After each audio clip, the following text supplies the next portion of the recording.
남편의 월급을 받으러 갔는데 쓰던 카드는 이미 해지됐다는 거예요.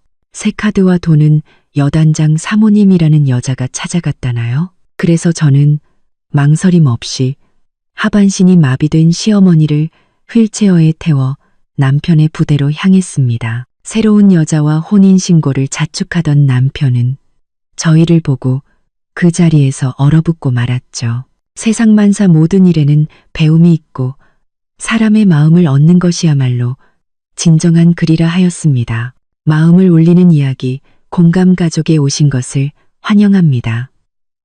여러분의 사연으로 만들어가는 공감가족입니다.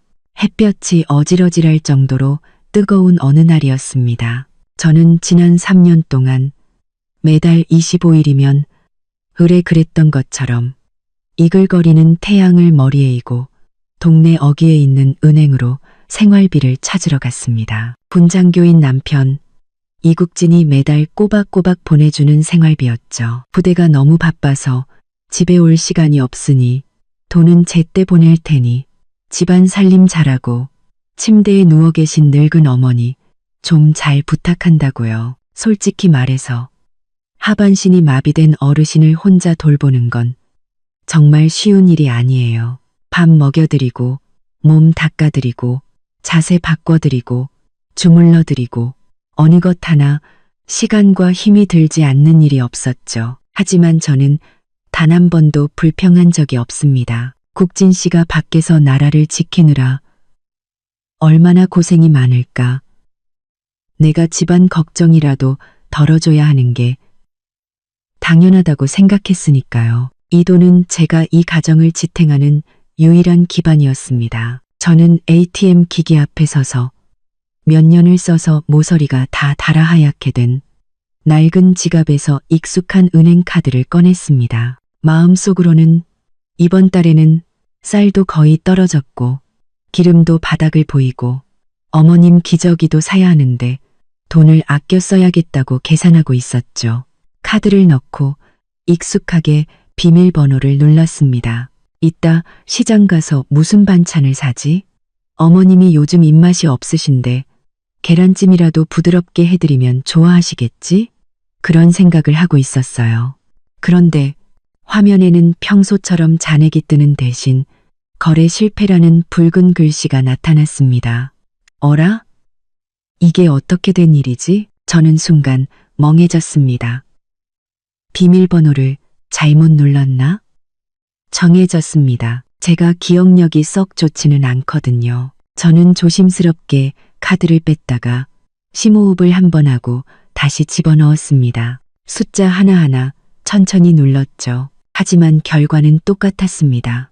눈을 찌르는 듯한 거래 실패 메시지. 심장이 덜컥 내려앉기 시작했습니다. 혹시 기계가 고장 났나? 아니면 국진 씨가 너무 바빠서 송금을 잊었나? 그럴 리가 없는데 그는 단 한 번도 잊은 적이 없었어요. 아무리 바빠도 돈부터 붙이고 볼 사람이었으니까요. 제 뒤로 사람들이 줄을 서기 시작했고 누군가는 조바심을 내며 제 쪽을 힐끔거렸습니다.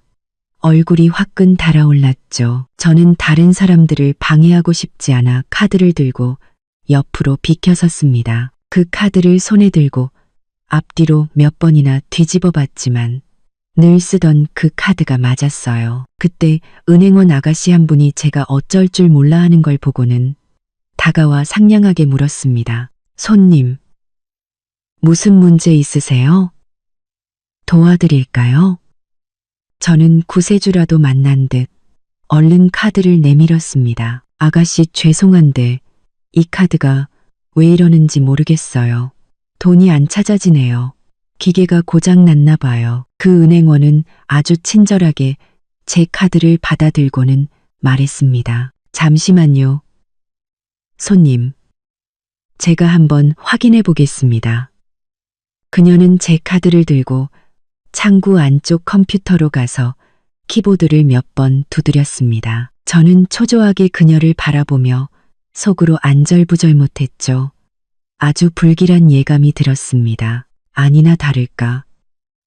그녀는 컴퓨터 화면을 보더니 미간을 살짝 찌푸렸습니다. 그녀는 고개를 들어 저를 보며 난처한 표정으로 하지만 아주 또렷하게 말했습니다. 손님, 조회해보니 이 카드는 사흘 전에 이미 해지 처리되었습니다. 그래서 잔액도 없고 거래도 불가능합니다. 네, 해지요? 그 말을 듣는 순간 저는 머리를 한 대 맞은 것처럼 멍해졌습니다. 귓가에서 윙윙거리는 소리가 들렸죠. 그럴 리가요. 뭔가 착오가 있는 거 아니에요? 이건 제 남편이 매달 생활비를 보내주는 카드란 말이에요. 몇 년 동안이나 썼는데 갑자기 해지라니요? 은행원은 단호하게 고개를 저었습니다. 전산 기록은 틀림없습니다. 손님. 분명히 해지되셨어요. 이유는 저희도 알 수 없으니 남편분께 한번 전화해서 여쭤보시는 게 좋겠습니다. 저는 그 자리에 못 박힌 듯 서 있었습니다. 손발이 얼음장처럼 차가워졌죠. 해지라고? 국진 씨가. 그가 왜 이 카드를 해지했을까? 왜 나한테 한마디도 하지 않았을까?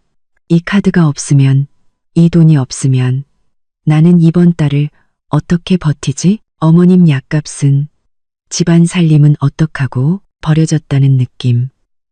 모든 퇴로가 막혀버렸다는 공포감이 순식간에 제 목을 조여왔습니다. 숨을 쉴 수가 없었어요. 저는 이제 플라스틱 조각에 불과한 그 카드를 든 채 손을 벌벌 떨었습니다. 너무 떨려서 쥐고 있기도 힘들었죠. 은행 안은 에어컨 때문에 시원했지만 제 온몸에서는 식은땀이 흘렀습니다. 춥고 더운 기분이 발끝에서부터 머리끝까지 치솟았죠. 해지라니 어떻게 이럴 수가 있어. 통보도 없이 이렇게 내 숨통을 끊어버릴 수가 있냐고. 저는 허둥지둥 주머니에서 낡은 휴대폰을 꺼내 떨리는 손가락으로 제가 의지라고 믿었던 그 이름 이국진을 찾아 통화 버튼을 눌렀습니다. 귀에 휴대폰을 바짝 붙인 채 제발 전화를 받으라고. 이건 그냥 오해일 뿐이라고. 은행이 실수한 거라고 말해달라고 간절히 기도했습니다. 신호음이 대여섯 번 울렸습니다. 그 소리 하나하나가 제 심장을 무겁게 내리치는 것 같았죠. 드디어 그가 전화를 받았습니다. 하지만 들려오는 목소리는 제가 기대했던 걱정이나 의아함이 아니었습니다. 그것은 아주 귀찮다는 듯한 마치 제가 중요한 일을 방해라도 한 것 같은 말투였습니다. 여보세요. 무슨 일이야? 나 지금 바쁜데.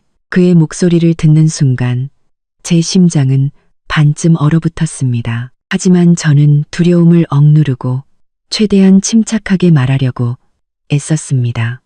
물론 제 목소리가 떨리고 있다는 건 저도 알았죠. 국진 씨.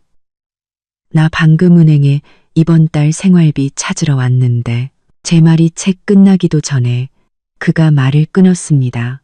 훨씬 더 짜증 섞인 목소리로요. 돈 뽑는 것 가지고 뭘 전화를 하고 그래. 내가 매달 제때 보내주잖아. 그냥 때 되면 가서 찾으면 되지. 아니, 그게 아니라 돈이 안 찾아진다고요. 저는 거의 울음이 터질 것 같았어요. 은행원이 확인해 보더니 우리 쓰던 그 카드가 사흘 전에 해지됐대요. 이게 대체 어떻게 된 일이에요? 왜 카드를 해지했어요? 나한테 말도 안 해주고. 이 돈 없으면 우리 이번 달 어떻게 살아요? 어머님 약값도 내야 하는데. 전화기 저편이 갑자기 조용해졌습니다. 그 침묵은 끔찍했죠. 그의 무거운 숨소리만 들려왔습니다. 한참 뒤에야 그는 아주 부자연스러운 무언가를 억지로 누르는 듯한 목소리로 말했습니다. 아, 그 낡은 카드 말이지. 그는 잠시 말을 멈췄습니다. 어떻게 말해야 할지 고민하는 것 같았죠. 저는 휴대폰을 쥔 손에 힘을 줬습니다. 손톱이 플라스틱 케이스를 파고들 것 같았어요. 그래, 그 카드는 해지한 거 맞아. 그가 마침내 말을 이었습니다. 그의 말투는 어딘가 회피하는 듯했고 죄책감이 느껴졌죠. 너한테 말하는 걸 깜빡했네. 지금은 새 카드로 바꿨어. 새 카드로 바꿨다고요? 심장이 쿵 하고 내려앉았습니다. 더 안 좋은 예감이 밀려왔죠. 새 카드로 바꿨다면 왜 나한테 말을 안 했지? 그 새 카드는 어디 있는데? 새 카드로 바꿨다고요? 그럼 그 카드는요? 집으로 붙였어요? 난 받은 거 없는데. 아니면 당신이 가지고 있어요? 언제 갖다 줄 거예요? 또다시 심장이 철렁 내려앉는 침묵이 흘렀습니다. 그러다 그는 무언가 결심한 듯 갑자기 딱딱한 목소리로 말했습니다. 그 목소리에는 제 온몸을 얼어붙게 만드는 당당함까지 섞여 있었죠. 새 카드랑 이번 달 생활비는. 그는 잠시 말을 멈췄다가 또박또박 아주 분명하게 말했습니다. 여단장님 사모님이 이미 찾아갔어. 여단장님 사모님. 저는 그 자리에 얼어붙었습니다. 마치 벼락이라도 맞은 것처럼 머릿속이 하얘지면서 그 네 글자를 도저히 이해할 수가 없었습니다. 무슨 여단장 사모님? 어떤 여단장 사모님이? 왜 그 여자가 우리 돈을, 우리 카드를 찾아가? 제 목소리는 저도 모르게 높아졌고 은행 안에 다른 사람들이 저를 쳐다보기 시작했습니다. 하지만 그런 걸 신경 쓸 겨를이 없었죠. 제 세상이 무너져 내리고 있었습니다. 전화기 너머 이국진의 목소리는 더욱 짜증스러워졌습니다. 심지어 저를 꾸짖는 듯한 말투였죠. 목소리 좀 낮춰. 소리 지르는 건 또 무슨 경우야. 아, 왕채아 씨 말이야. 이제 그분이 내 돈 관리를 좀 도와주기로 했어. 앞으로 집에 뭐 필요한 거 있으면 나한테 다시 말해. 왕채아? 그 여단장 친척이라던 부대에 자주 들락거리며 화려하게 치장하고 다니던 그 여자가 언제부터 여단장 사모님이 됐고 우리 집 돈 관리를 하게 된 거죠? 악몽 같은 끔찍한 생각이 제 머릿속을 파고들었습니다. 저는 어지러워서 제대로 서 있기도 힘들었죠. 옆에 있는 차가운 금속 난간을 붙잡고서야 겨우 주저앉는 것을 면할 수 있었습니다. 이국진. 제 목소리는 쉬어서 저조차 알아들을 수 없었습니다. 한 글자 한 글자가 피가 섞인 듯 목구멍에서 겨우 비집고 나왔죠. 똑똑히 말해. 그 여자가 뭘 도와준다는 거야. 뭘 찾아갔다는 건데. 그건 우리 집 돈이고 내 생활비야. 그 여자가 무슨 자격으로 가져가는데 당신 그 여자랑 대체 무슨 관계야? 왜 그 여자가 여단장 사모님이 된 거냐고. 저는 거의 절규하듯 마지막 말을 내뱉었습니다. 전화기 저편에 그는 제 추궁이 할 말이 없는지 화를 내기 시작했습니다. 뭘 그렇게 캐물어. 아무튼 그렇게 됐어. 돈은 그분이 먼저 가져갔으니까 필요한 거 있으면 내가 다시 알아볼게. 나 지금 바쁘니까 이만 끊는다. 여보세. 이국진. 끊지 마. 똑바로 말아. 제 말이 끝나기도 전에 수화기에서는 차갑고 단절된 신호음만 들려왔습니다. 그가 전화를 끊어버렸습니다. 저는 온몸의 뼈가 다 빠져나간 것처럼 난간을 따라 차가운 바닥에 주저앉았습니다. 손에서 힘없이 떨어진 휴대폰이 발치에 나뒹굴었죠. 은행하는 사람들로 붐비고 시끄러웠지만 제게는 아무 소리도 들리지 않았습니다. 제 귓가에는 칼날 같은 그의 말만이 계속해서 맴돌았습니다. 새 카드와 돈은 여단장 사모님이 이미 찾아갔어. 눈물이 예고 없이 미친 듯이 쏟아져 나와 시야를 흐렸습니다. 그랬구나.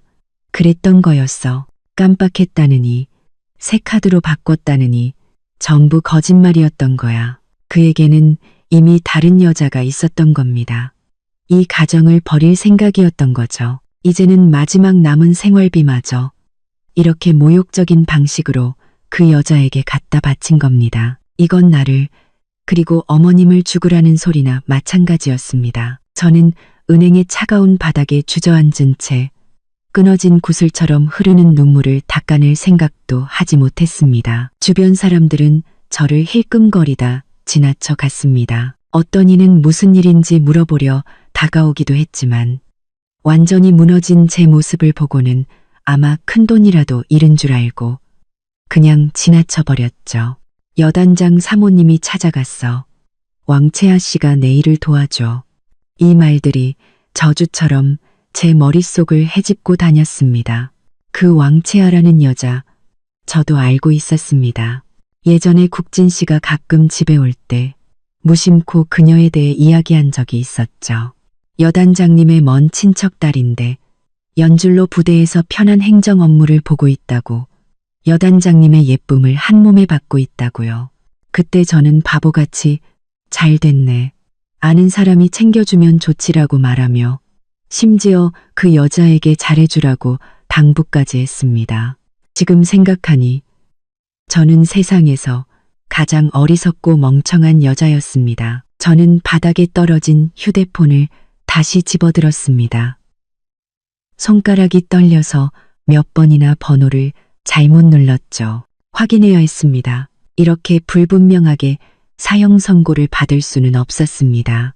저는 다시 이국진에게 전화를 걸었습니다. 이번에는 신호가 아주 오래 울렸지만 그는 받지 않았습니다. 그가 받지 않으면 저는 계속 걸었습니다. 전화가 끊어지면 다시 걸었죠. 제 마음속에는 오기가 생겼습니다. 오늘 분명한 답을 듣지 않으면 절대 멈추지 않겠다고 다짐했습니다. 드디어 몇 번째인지 모를 시도 끝에 그가 전화를 받았습니다. 목소리는 극도로 낮게 깔려 있었지만 억누를 수 없는 분노와 짜증이 가득했습니다. 임미소, 너 정말 끝까지 할래? 내가 바쁘다고 했잖아. 이렇게 계속 전화하는 게 말이 된다고 생각해? 내가 말이 안 된다고요? 오히려 저를 탓하는 그의 태도에 저는 기가 막혀 온몸을 떨었습니다. 목소리 톤이 바뀌었죠. 이국진, 똑바로 말해. 그 왕채아라는 여자, 왜 내 생활비를 가져가는데? 무슨 자격으로? 당신 그 여자랑 무슨 관계냐고? 왜 그 여자가 여단장 사모님이 된 거냐고? 말해. 전화기 저편에서는 또다시 숨막히는 침묵이 흘렀습니다. 그리고 저는 그가 더 조용한 곳으로 이동해 문을 닫는 소리를 들었습니다. 그의 목소리에는 자포자기한 분노와 희미하게 느껴지는 죄책감이 섞여 있었습니다. 꼭 그렇게 듣기 싫은 소리를 해야겠어? 좋아, 말해줄게. 채아랑 나 사귀는 사이야. 반년도 넘었어. 이제 만족해? 마음속으로 어느 정도 짐작은 했지만 그의 입에서 직접 그 말을 듣는 순간 뜨겁게 달궈진 쇠꼬챙이가 심장을 꿰뚫는 것 같았습니다. 숨을 쉴 수 없을 만큼 고통스러웠죠. 사귄 지 반년이 넘었다고요? 제 목소리는 모기 소리처럼 힘이 없었습니다. 눈물은 더욱 거세게 흘렀죠. 당신, 어떻게 나한테 이럴 수 있어요? 나는 매일 집에서 당신 어머니 수발 들고 이 집을 지키고 있는데 당신은 밖에서 다른 여자랑 반년 넘게 바람을 피웠다고요? 지난 반년 동안 그가 집에 오는 횟수가 점점 줄고 전화도 늘 서둘러 끊었던 것이 생각났습니다. 저는 정말 부대 일이 힘든 줄 알고 그를 안쓰럽게 여겼는데 그의 시간과 정성은 모두 다른 여자에게 쏟아지고 있었던 겁니다. 다른 여자라니 말 함부로 하지 마. 이국진의 말투는 갑자기 당당해졌습니다. 마치 잘못한 사람이 저인 것처럼요. 채아는 사려 깊고 다정해서 나한테 큰 힘이 돼. 그녀의 삼촌이 여단장님이시거든.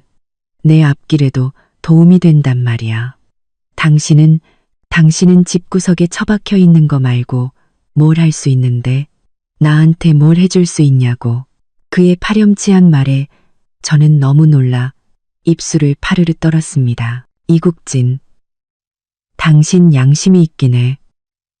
내가 당신 어머니 하반신 마비된 어머니를 몇 년이나 모셨어. 공은 없어도 고생한 건 있잖아. 이제 내가 쓸모없어지니까, 당신 출세에 도움이 안 되니까 몰래 내 카드를 해지하고 우리 집 돈을 그 여자한테 갖다 바친 거야? 그러고도 그 여자를 여단장 사모님이라고 부른다고? 그럼 나는 뭔데? 나는 뭐냐고. 저는 거의 히스테릭하게 마지막 말을 소리쳤습니다. 몇 년 동안 쌓인 서러움과 고생이 그 순간 폭발해버렸죠. 그는 제 고함에 잠시 주춤했지만 이내 더욱 차가운 목소리로 말했습니다. 이미 이렇게 된 거 소리쳐봐야 소용없어. 채아, 그 애 지금 임신했어. 안정이 필요해. 그 돈은 일단 그녀를 위해 쓰는 셈쳐. 집에는 당신 모아둔 돈 좀 있잖아. 그걸로 일단 버텨. 임신. 그 세 글자는 저를 무너뜨린 마지막 지푸라기였습니다. 단순히 사귀는 게 아니라 아이까지 가진 거였습니다. 그가 제 카드를 해지하고 그 여자에게 돈을 준 것은 그들 사이에 아이가 생겼기 때문이었습니다. 그는 이미 모든 계획을 세워뒀던 겁니다. 저를, 이 가정을 버리고 그의 새로운 가정을 꾸릴 준비를 하고 있었던 거죠. 그리고 저라는 낡은 사람은 이제 마지막 이용, 가치조차 사라져버린 겁니다. 마치 낡은 걸레처럼 언제든 버려도 되는 존재가 된 거죠. 거대한 슬픔과 모욕감이 저를 덮쳤습니다. 심장이 뛰는 것도, 숨을 쉬는 것도 느껴지지 않았죠. 제 앞에 모든 것이 일그러지고 부서져 내렸습니다. 제 목소리는 무섭도록 차분해져 저조차 낯설게 느껴졌습니다. 이국진, 그래서 당신은 이 집을, 어머님을, 그리고 나를 버리기로 작정한 거군요. 전화기 저편에 그는 몇 초간 침묵하더니 거의 잔인할 정도로 냉정하게 말했습니다. 미소야, 우리 그냥 좋게 헤어지자. 네가 어머니를 오랫동안 돌봐준 건 정말 고맙게 생각해. 하지만 나하고는 채아가 더 잘 맞아. 이혼 서류는 며칠 내로 보낼게. 도장 찍어. 그게 우리 모두에게 좋은 길이야. 그 말을 끝으로 그는 다시 한번 가차없이 전화를 끊었습니다. 뚜 다시 울리는 신호음. 하지만 이번에는 눈물이 나지 않았습니다. 눈물이 다 말라버린 것 같았죠. 저는 천천히 바닥에서 일어났습니다. 휴대폰과 이미 쓸모없어진 은행 카드를 주워들었죠. 제 안의 무언가는 죽어버렸지만 동시에 차갑고 단단한 무언가가 폐허 속에서 자라나고 있었습니다. 좋게 헤어지자고? 모두에게 좋은 길이라고? 대체 무슨 자격으로 이 모든 걸 망쳐놓고 이렇게 가볍게 떠나려고 해? 나와 어머님은 왜 이렇게 당해야만 하는 건데? 그 여자는 내 남편을 뺏고 내 생활비까지 당당하게 가져가면서 여단장 사모님 소리를 들어야 하는 건데? 안 돼. 절대로 안 돼. 이국진. 그렇게 쉽게 우리를 버릴 수 있을 거라고 생각했다면 큰 오산이야. 저는 유령처럼 은행을 빠져나왔습니다.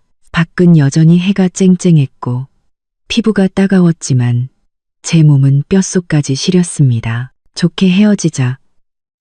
이혼 서류. 그 말들이 얼음 송곳처럼 제 귀를 후벼 팠습니다. 이혼. 그는 어쩜 그렇게 쉽게 그 두 글자를 입에 담을 수 있을까요? 제 젊음, 제 헌신, 그의 식사와 잠자리를 돌보고 꼼짝도 못하는 그의 어머니를 수발들었던 세월이 고작 가벼운 이혼 서류 한 장으로 끝나는 거란 말입니까? 저를 쓰레기처럼 버리고 그의 출세를 도와줄 여단장 사모님과 행복하게 살겠다고?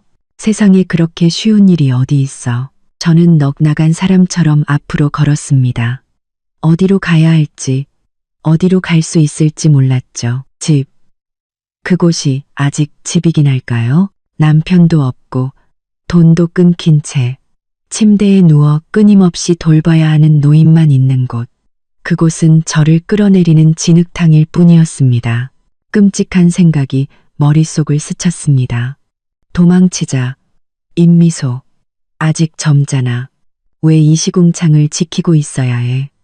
그의 어머니는 그에게 돌려보내고 너는 이곳을 떠나 새 출발을 해. 그 생각은 독사처럼 저를 유혹했습니다. 그래, 나 혼자라면 어떻게든 살아남을 수 있을 거야. 굳이 이 모자에게 인생을 저당 잡힐 필요는 없어. 저는 그렇게 혼란스러운 상태로 익숙한 골목을 지나 우리 집 앞에 도착했습니다. 창문을 올려다보았지만 발걸음은 납덩이처럼 무거워 떨어지지 않았습니다. 내가 떠나면 어머님은 어떡하지? 그 양심 없는 이국진이 어머님을 제대로 돌볼 리가 없잖아. 그 왕채아라는 여자는 딱 봐도 곱게만 자란 사람인데 하반신마비 노인을 수발뜰 리가 만무하지. 그렇게 되면 어머님은 결국 혼자서 죽음을 맞이하게 될 거야. 굶어 죽든 침대에서 썩어가든 아무도 모를 거라고. 비록 친어머니는 아니지만 지난 몇 년간 어머님을 돌보는 것은 정말 힘들었지만 어머님은 단 한 번도 저를 힘들게 한 적이 없었습니다. 항상 미안한 눈빛으로 저를 바라보셨죠. 사람 마음이 고기로만 된 것은 아니지 않습니까? 몇 년의 세월인데 정이 들지 않았을 리가요. 저는 한 걸음 한 걸음 힘겹게 계단을 올랐습니다. 계단 하나를 오를 때마다 마음이 찢어지는 것 같았죠. 한쪽에서는 지옥 같은 삶에서 벗어나라는 유혹이, 다른 한쪽에서는 몇 년간 쌓인 저조차 뭐라 설명할 수 없는 책임감과 희미한 정이 저를 붙잡았습니다. 열쇠를 꽂고 문을 열자 익숙한 약 냄새와 노인의 채취가 섞인 공기가 훅 끼쳐왔습니다. 저는 습관처럼 안방 쪽을 바라봤습니다. 어머님의 방문은 살짝 열려 있었죠. 저는 조심스럽게 문을 열고 들어갔습니다. 어머님은 여느 때처럼 조용히 침대에 누워 천장을 바라보고 계셨습니다. 문 열리는 소리에 어머님의 눈동자가 움직여 저를 향했습니다. 제 얼굴을 본 순간 흐릿했던 어머님의 두 눈에 걱정과 의문이 스쳐 지나갔습니다. 어머님은 입을 살짝 벌려 불분명한 아 소리를 내셨죠. 비록 몸은 움직이지 못하고 말도 제대로 못하시지만 어머님의 정신은 멀쩡하십니다. 사람의 표정을 읽을 줄 아시죠? 어머님은 알아차린 겁니다. 제가 울었다는 것을, 제 안색이 좋지 않다는 것을, 제가 거대한 슬픔과 절망에 휩싸여 있다는 것을요. 저는 어머님 침대 곁으로 다가가 수없이 앉았던 작은 의자에 앉았습니다. 주름진 어머님의 늙은 얼굴, 오랫동안 누워 계셔 살짝 부은 몸, 이불 밖으로 힘없이 나와 있는 두 손을 바라봤습니다. 입을 열어 무언가 말하려 했지만 목구멍이 꽉 막혀 아무 소리도 나오지 않았습니다. 참았던 눈물이 다시 한번 왈칵 쏟아져 나와 시야를 가렸습니다. 어머님은 더욱 초조해 하셨습니다. 힘겹게 고개를 들려고 했으며 목에서는 더 다급한 아 소리가 났죠. 두 눈은 저를 향한 걱정과 질문으로 가득했습니다. 어머님의 그런 모습을 보자 분노와 서러움으로 쌓아 올렸던 제 마음의 둑이 순식간에 무너져 내렸습니다. 저는 더 이상 참지 못하고 침대가에 엎드려 목 놓아 울기 시작했습니다. 그저 흐느끼는 것이 아니었습니다. 오랫동안 억눌렀던 감정이 한꺼번에 터져나오는 통곡이었죠. 저는 모든 서러움과 분노, 억울함과 두려움을 눈물로 쏟아냈습니다. 어머님, 저는 울다 숨이 막혀 간신히 말을 이었습니다. 국진 씨가 우리를 버렸어요. 밖에서 다른 여자가 생겼대요. 생활비 보내주던 카드도 해지해버리고 그 돈을 전부 그 여자한테 줬어요. 저랑 이혼하재요. 어머님도 이제 안 보겠대요. 어머님, 저는 은행에서 있었던 일, 전화기 너머로 들었던 가슴 찢어지는 말들을 횡설수설 쏟아냈습니다. 어머님이 다 알아들으실 거라고 기대하지 않았습니다. 그저 제 감정을 터뜨릴 출구가 필요했을 뿐이죠. 저는 온몸을 떨며 울었고 눈물은 침대 시트를 적셨습니다. 그때 갑자기 차갑고 살짝 떨리는 손길이 제 머리카락을 아주 부드럽게 쓰다듬는 것이 느껴졌습니다. 저는 고개를 번쩍 들었습니다. 눈물 어린 시야 속에서 어머님의 손이 어느새 힘겹게 움직일 수 있는 몇 개의 손가락으로 제 머리를 아주 살며시 한 번, 또 한 번 쓰다듬고 계셨습니다. 어머님의 눈에도 눈물이 가득 고여 깊은 주름을 따라 흘러내렸습니다. 어머님은 입을 벌려 온 힘을 다해 아주 불분명하지만 제가 기적처럼 알아들을 수 있는 몇 마디를 내뱉으셨습니다. 미소야, 고생했다. 내 아들이 사람이 아니야. 어머님은 거의 한 글자 한 글자 힘겹게 그 말을 뱉어내셨습니다. 그 말을 끝으로 모든 힘이 빠져나간 듯 거친 숨을 몰아쉬셨죠. 눈물은 더욱 하염없이 흘렀고 저를 보는 눈빛에는 녹아내릴 듯한 죄책감과 아픔이 가득했습니다. 그 말을 끝으로 모든 힘이 빠져나간 듯 그 순간 어머님은 제가 돌봐야 하는 하반신 마비 시어머니가 아니었습니다. 저를 안쓰러워하는 어른이었고 저와 마찬가지로 그 무정하고 의리 없는 남자에게 상처받고 버림받은 불쌍한 사람이었습니다. 어머님의 그 한마디, 그 부드러운 손길은 따뜻한 물줄기처럼 제 차가운 심장으로 흘러들어와 닫혀있던 모든 빗장을 열어젖혔습니다. 저는 갑자기 울음을 뚝 그쳤습니다. 눈물로 가득한 어머님의 얼굴, 미안함을 표현하려 애쓰는 그 모습을 보며 전에는 상상도 못했던 대담하고 미친 생각이 번개처럼 제 머리를 스쳤습니다. 도망? 내가 왜 도망가? 잘못한 건 내가 아니야. 쫓겨나야 할 사람도 내가 아니라고. 벌을 받아야 할 사람은 더더욱 꼼짝도 못하는 이 늙은이와 내가 아니라고. 이국진, 당신, 그렇게 당신 앞길이 중요해? 그렇게 체면이 중요해? 새로운 여자 앞에서 그렇게 의리 있고 멋진 남자인 척하고 싶어? 좋아. 내가 그렇게 만들어줄게. 모든 사람이 당신, 이국진의 진짜 모습을 똑똑히 보게 해줄 테니까. 저는 어머님의 차가운 손을 덥석 잡았습니다. 제 손 안에 꼭 쥐었죠. 제 눈빛은 그 어느 때보다 단호해졌습니다. 저는 어머님의 눈을 바라보며 한 글자 한 글자 또렷하게 말했습니다. 어머님, 우지 마세요. 이건 우리 잘못이 아니에요. 어머님 아들 잘못이에요. 우리는 숨지도 도망가지도 않을 거예요. 그 사람이 우리를 편히 살지 못하게 한다면 우리도 그 사람이 뜻대로 살게 내버려 둘 수 없어요. 기다리세요, 어머님. 이 억울함, 제가 반드시 두 분 목까지 되찾아오겠습니다.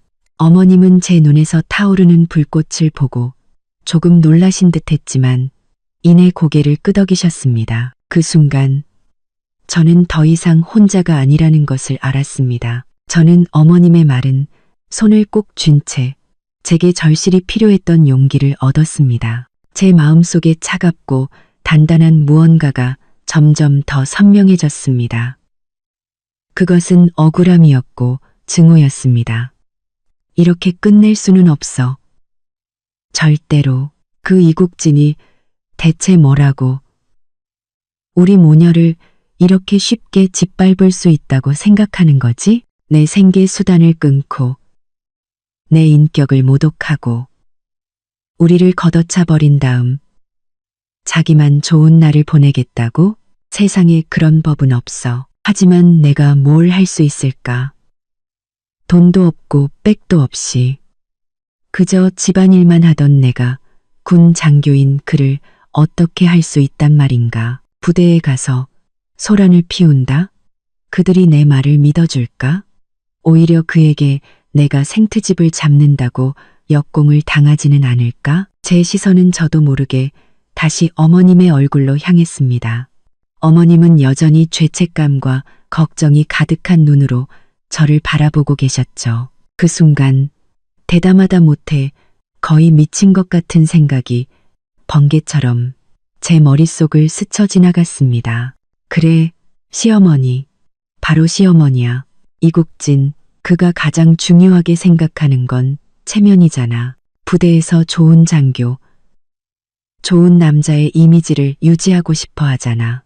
여단장 조카를 등에 업고 출세 가도를 달리고 싶어 하잖아. 만약 내가 하반신이 마비된 그의 친어머니를 휠체어에 태우고 그의 부대를 찾아가 모든 상사와 전우들 앞에서 직접 묻는다면 어떨까? 왜 아내의 생활비를 끊었는지, 왜 그 돈을 다른 여자에게 주었는지, 왜 자신의 늙은 어머니조차 돌보지 않는지 똑똑히 묻는다면 그 장면이 머릿속에 떠오르자 저는 흥분으로 손끝이 저릿했습니다. 그래, 그렇게 하는 거야. 이국진, 네가 체면을 버렸으니 내가 네 체면을 완전히 벗겨주마. 네가 나와 어머님을 살지 못하게 한다면 나도 네가 가장 중요하게 생각하는 그곳에서 발붙이지 못하게 만들어주겠어. 모든 사람이 보게 할 거야. 저 위선적인 군인이 대체 어떤 인간인지, 그 잘난 여단장 사모님이라는 여자도 똑똑히 보게 할 거야. 자기가 빼앗은 남자가 하반신 마비된 늙은 어미도 버릴 수 있는 짐승이라는 것을. 이 계획은 대담하고 위험하기까지 했습니다. 하지만 저는 이미 벼랑 끝에 몰려 있었습니다. 더 이상 두려울 게 없었죠. 비참하게 쫓겨나느니 차라리 모든 것을 걸고 판을 뒤엎는 게 낫습니다. 설령 마지막에 이혼하게 되더라도 그의 살점을 한 조각이라도 뜯어내야 했습니다. 절대로 그가 편하게 살게 둘 수는 없었습니다. 결심이 서자 제 분위기는 완전히 달라졌습니다. 조금 전까지의 절망과 나약함은 온데간데 없이 사라지고 그 자리에는 배수진을 친 듯한 도끼와 냉정이 자리 잡았죠. 저는 얼굴에 눈물을 닦아냈습니다. 눈빛이 칼날처럼 날카로워졌죠. 저는 어머님의 손을 놓고 몸을 일으켜 재빨리 움직이기 시작했습니다. 우선 돈이 문제였습니다. 저는 집안 구석구석을 뒤져 아주 깊숙이 숨겨두었던 작은 쇠상자를 찾아냈습니다. 그 안에는 제가 몇 년간 아끼고 아껴 없는 살림에서 푼푼히 모아둔 비상금이 들어있었죠. 많지는 않았습니다. 몇십만 원 정도. 정말 위급할 때 쓰려고 모아둔 돈이었죠. 이제 이 돈이 저와 어머님의 군자금이었습니다. 저는 돈을 세어 몸에 지니고 다음으로 이동수단을 생각했습니다. 여기서 국진 씨의 부대까지는 차를 몇 번이나 갈아타야 하는 먼 길이었습니다. 저 혼자 가기도 힘든데 휠체어를 탄 노인을 모시고 가는 것은 상상할 수 없을 만큼 힘든 여정이 될 겁니다. 하지만 저는 잠시 망설였을 뿐 눈빛은 더욱 단호해졌습니다. 힘들다고? 배신당하고 생계가 끊기는 것보다 더 힘들까? 이 정도 고생은 얼마든지 할 수 있어. 저는 어머님 침대 곁으로 가 허리를 숙여 어머님의 눈을 바라보며 차분하지만 단호한 목소리로 말했습니다. 어머님, 국진 씨가 우리에게 못되게 굴었으니 우리도 의리를 지킬 필요 없어요. 그가 우리를 힘들게 했으니 우리도 그가 부대에서 편히 지내게 둘 수 없어요. 제가 어머님을 모시고 부대로 찾아갈 거예요. 모든 사람들 앞에서 우리 몫의 공정한 대가를 요구할 겁니다. 저와 함께 가시겠어요? 저는 어머님이 한 글자 다 알아들으실 수 있도록 천천히 말했습니다. 어머님은 제 말을 듣고 눈을 동그랗게 뜨셨습니다.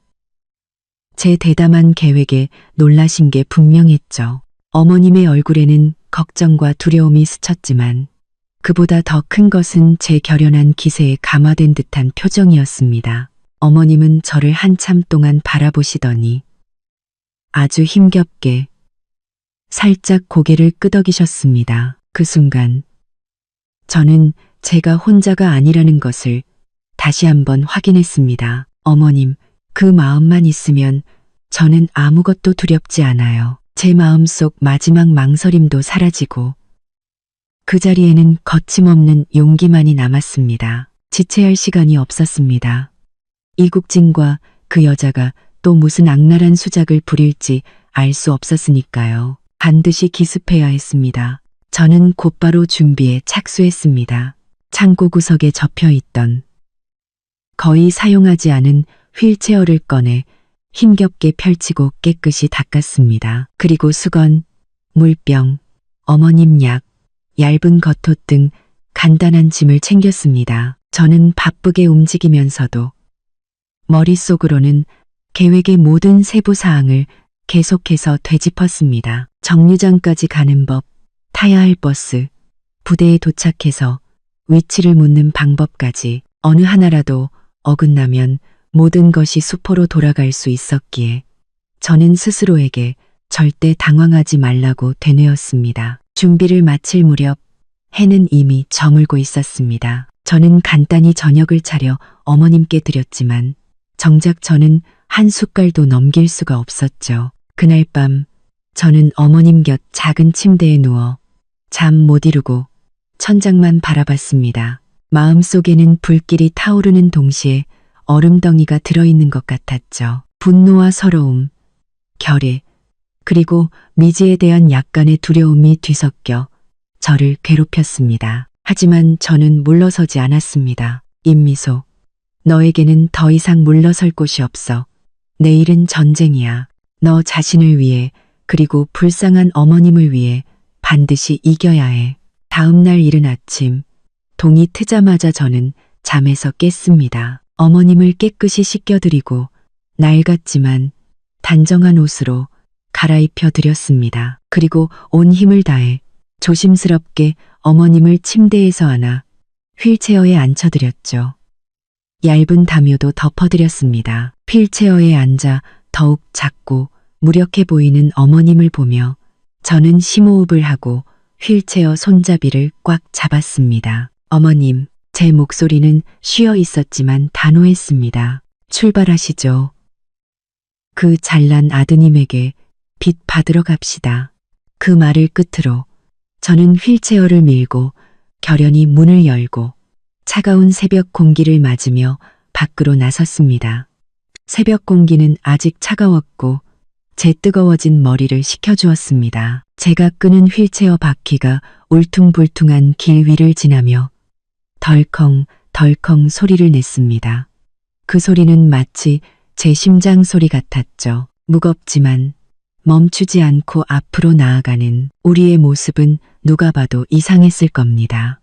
창백한 얼굴에 유난히 결연한 눈빛을 한 젊은 여자, 그리고 낡은 담요를 덮고 휠체어에 탄 앉아있는 노인. 이른 아침 길거리에 나타난 이 기묘한 조합에 아침장을 보러 나온 동네 어르신들이 호기심 어린 눈으로 우리를 쳐다봤습니다. 어떤 분은 다가와 도움이 필요한지 묻기도 했지만 저는 고개를 저으며 억지 미소를 지었습니다. 아니에요, 어머님. 괜찮습니다. 저희는 저 앞에 버스 타러 가는 길이에요. 더 이상 말을 섞을 수 없었습니다. 입을 열면 제 마음속의 긴장과 도끼가 드러날 것만 같았기 때문이죠. 첫 번째 난관은 낡은 아파트의 계단이었습니다. 엘리베이터가 없는 낡은 건물이었죠. 그나마 1층이라 다행이었지만 현관까지는 서너 개의 계단을 내려가야 했습니다. 평소에 어머님을 안고 잠시 햇볕을 쬐러 나갈 때도 조심스러웠는데 휠체어까지 있으니 더욱 막막했죠. 저는 먼저 휠체어를 계단 아래에 단단히 세워두고 브레이크를 잠갔습니다. 그리고 어머님께 말씀드렸죠. 어머님, 무서워하지 마세요. 제가 안고 내려갈게요. 안전하게 모실게요. 어머님은 두려움과 신뢰가 뒤섞인 눈으로 저를 바라보며 목구멍으로 작게 응소리를 내셨습니다. 저는 허리를 숙여 심호흡을 하고 병원에서 간호사에게 배운 대로 어머님의 등과 무릎 뒤를 받쳐 안았습니다. 어머님은 마르셨지만 성인 한 사람의 무게에 마비된 몸은 맘대로 움직여지지 않아 앉기가 무척 힘들었습니다. 저는 이를 악물었고 이마에 핏대가 섰습니다. 한 걸음, 한 걸음 아주 천천히 계단을 내려갔죠. 겨우 어머님을 무사히 안아내려 휠체어에 앉혀드렸을 때 저는 이미 숨이 차고 등은 땀으로 흠뻑 젖어 있었습니다. 하지만 쉴 틈이 없었죠. 저는 곧장 다시 계단을 올라가 휠체어를 접어들고 내려왔습니다. 이 한바탕 소동에 제 팔다리는 후들거렸습니다. 땀 흘리는 제 모습을 보며 어머님의 눈시울이 다시 붉어졌고 우우 소리를 내며 저를 힘들게 하는 자신을 탓하는 듯 했습니다. 저는 숨을 헐떡이며 고개를 저었습니다. 어머님, 그런 생각 마세요. 이건 짐이 아니에요. 우리는 지금 함께 싸우러 가는 길이잖아요. 어머님은 제게 가장 중요한 장군님이세요. 그런 생각 마세요. 저는 어머님의 담요를 여며드리고 다시 휠체어 손잡이를 꽉 잡았습니다. 가시죠. 버스터미널로요. 평소에는 멀지 않게 느껴졌던 터미널 가는 길이 휠체어를 밀고 가니 끝이 없는 것처럼 느껴졌습니다. 인도에는 움푹 팬 곳도 많았고 오토바이가 길을 막고 있기도 했죠. 저는 쉴 새 없이 방향을 바꿔야 했고 때로는 휠체어 앞바퀴를 힘겹게 들어 올려야만 했습니다. 어머님은 휠체어 손잡이를 꽉 잡은 채 아무 말 없이 흔들림을 견뎌내셨습니다. 마침내 터미널 간판이 보였을 때 제 두 팔은 이미 욱신거려 들기조차 힘들었고 손바닥은 손잡이에 쓸려 붉게 달아올라 있었습니다. 터미널 안은 사람들로 북적였습니다. 저는 휠체어를 밀며 힘겹게 인파를 헤치고 매표 창구를 찾았죠. 겨우 줄을 서서 저는 까치발을 들고 창구 직원에게 말했습니다. 안녕하세요. 5호군으로 가는 표 2장 주세요. 그곳은 제가 기억하는 국진씨 부대에서 가장 가까운 터미널이었습니다. 직원은 고개도 들지 않고 말했습니다. 5호군 가는 버스는 하루에 2대밖에 없어요. 오전차, 오후차. 오전차는 10분 전에 막 떠났고 다음 차는 오후 3시에 있습니다. 머리가 윙하고 울렸습니다. 오후 3시라고? 그럼 도착하면 이미 해가 다 지는데 어떻게 부대를 찾아간단 말인가? 여기서 6, 7시간을 꼬박 기다려야 한다고? 저는 순간 당황해서 식은땀이 흘렀습니다. 저기요, 제발요. 조금 더 일찍 가는 차는 없나요? 아니면 그 근처를 지나가는 차라도 괜찮아요. 제가 정말 급한 일이 있어서요. 아이, 그제야 직원은 고개를 들어 저와 휠체어에 앉은 어머님을 힐끗 보더니 조금 누그러진 말투로 말했습니다. 방법이 없네요. 정해진 시간표라서요. 정 그러시면 옆 동네로 가는 버스를 타세요. 거긴 차편이 많으니까 거기서 다시 갈아타는 방법을 찾아보시든가요? 근데 그게 더 번거로울 텐데 저는 더욱 막막해졌습니다. 옆 동네라니. 저는 그곳 지리를 전혀 몰랐습니다. 어떡하지? 계획이 시작부터 막혀버렸습니다. 저는 어머님을 모시고 망연자실하게 옆으로 비켜서서 북적이는 사람들을 바라봤습니다. 거대한 무력감이 다시 저를 덮쳤죠. 하늘도 저를 돕지 않는 걸까요? 제가 거의 울음을 터뜨릴 뻔한 그때 옆에서 손님을 기다리던 택시기사 아저씨 한 분이 다가왔습니다. 그는 우리를 훑어보더니 말을 걸었죠. 아주머니, 어디 먼데 가시나 봐요? 어르신 모시고 버스 타는 거 보통 힘든 일이 아닌데 택시 대절해서 가시는 건 어때요? 싸게 해드릴게. 택시 대절. 마음이 동했습니다. 그래, 왜 그 생각을 못했지? 비록 모아둔 돈의 상당 부분을 써야 하겠지만 지금으로서는 가장 빠르고 확실한 방법이었습니다. 저는 서둘러 물었습니다. 아저씨, 5호군 부대 근처까지 가는데 얼마예요? 아저씨가 부른 금액은 역시나 만만치 않았습니다. 제가 가진 돈의 절반이 훌쩍 넘는 액수였죠. 망설여졌습니다. 이 돈을 써버리면 돌아올 땐 어떡하지? 만약에 저는 고개를 숙여 어머님을 봤습니다. 어머님도 저를 올려다보고 계셨죠. 그 눈빛에는 재촉이 아닌 온전한 신뢰만이 담겨 있었습니다.